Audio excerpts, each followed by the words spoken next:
আসসালামু আলাইকুম বন্ধুরা, কর্মের কোনো বয়স নাই পার্ট 3-তে আপনারা দেখতে পাচ্ছেন ৭৫ বছরে এক মুরব্বী চাচা হাতে ঘন্টা বাজিয়ে মাথায় গামলা নিয়ে চালতার আচার বিক্রি করছে। আমি চাচার সাথে কথা বললাম। চাচার নাম তৈয়ব আলী মোড়ল। একটানা ৩০ বছর যাবৎ চাচা এই ঘন্টা বাজিয়ে গামলা মাথায় নিয়ে বাড়ি বাড়ি ঘুরে চালতার আচার বিক্রি করে।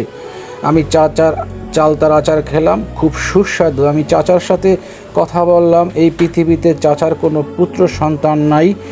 চাচার সবচেয়ে যিনি আপন ছিল, কাছের মানুষ, তার পরিবার, সে ওই পৃথিবী থেকে চলে গেছে।